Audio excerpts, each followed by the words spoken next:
আমরা যারা নামাজ পড়ি না, নামাজকে অবহেলা করি, আজকের ভিডিওটি তাদের জন্য। সবাই শেষ পর্যন্ত শুনে যাওয়ার অনুরোধ রইল। কৃষককে প্রশ্ন করা হলো, নামাজ পড়েছেন? কৃষক বলল, আমরা তো চাষা বসা মানুষ, দিনে আনি দিনেই খাই, আমাগো কি নামাজ পড়লে চলবো? নামাজ পড়লে কাজ করম কখন? চাকরিজীবীকে প্রশ্ন করা হলো, আপনি পড়েছেন নামাজ? চাকরিজীবী বলল, আমরা তো চাকরিজীবী মানুষ, পরের চাকরি করি, সময়ের আগে ডিউটিতে যেতে হয়, নয়তো কপালে থাকে বসের চোখ রাঙ্গানি, আমাদের নামাজের সুযোগ কোথায় বলেন? এক ব্যবসায়ীকে প্রশ্ন করা হলো, আপনি নামাজ পড়েছেন? ব্যবসায়িক বলল, আমি তো ব্যবসা করি, মাত্রই দোকানটা খুলেছি, নামাজ তো পড়তেই হবে, এটা তো ভালো কাজ, কিন্তু দোকান রেখে নামাজে গেলে দোকান দেখবে কে বলেন?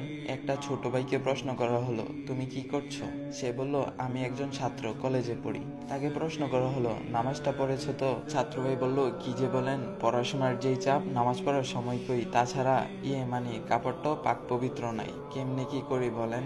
এইভাবেই কিছু মানুষ নানা রকমের অজুহাত দেয়। মহান রবের সবচেয়ে বড় একটি হুকুম মান্য করা থেকে তারা নিজেকে বাঁচিয়ে রাখতে চায়। হঠাৎ একদিন খবর পাওয়া যায়, চাষি রহমত আলী আর নেই। অফিসে যাচ্ছিলেন চাকরিজীবী ভাই আনোয়ার সাহেব, সময় মতো পৌঁছাতে চেয়েছিলেন, সময় তাকে সহায়তা করেনি। হঠাৎ একটি কঠিন অ্যাক্সিডেন্টে পঙ্গু হয়ে হাসপাতালে বেড়ে গেল নতুন একজন পেশেন্টের। পঙ্গু অবস্থায় কাটে আনোয়ার সাহেবের বাকি জীবন। ব্যবসায়ী মহাজন সাহেব দোকান করেই যার কাটতো সারা বেলা। ব্যবসার হিসাব কিতাব মিলাতে গিয়ে হঠাৎ করে একদিন দুপুরবেলা বুকের বাঁ পাশে উঠে গেল প্রচন্ড ব্যথা।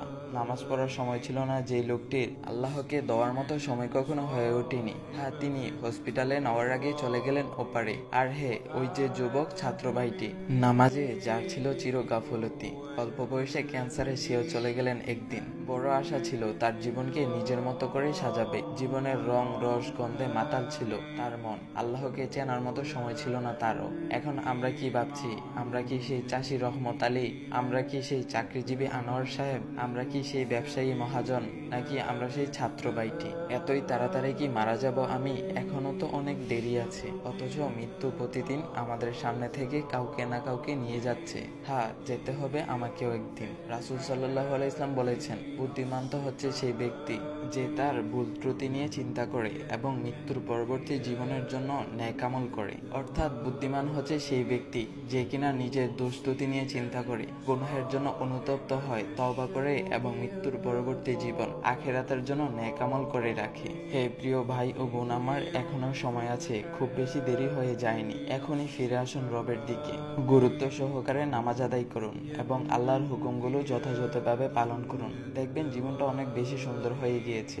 আল্লাহর পক্ষ থেকে সাহায্য আসতেছে, আর জান্নাতের নাজ নিয়ামত সেটা তো আপনার জন্যই অপেক্ষা করতেছে। আল্লাহ তাআলা আমাদের সবাইকে 5 ওয়াক্ত নামাজ পড়তে তৌফিক দান করুক। সবাই বলি আমিন। তো গাইস, এই ভিডিওটা সবাই সবার কাছে শেয়ার করে দিবা, আর এমন ইসলাম ভিডিও পাওয়ার জন্য ভাইয়ের আইডিটা ফলো করে দিয়ে যাবা। ভাইয়ের আইডি নাম হচ্ছে ইসমি নাইম। তো গাইস, নতুন কোনো ইসলাম ভিডিও আসা পর্যন্ত সবাই ভালো থাকবেন। আল্লাহ হাফেজ গাইস।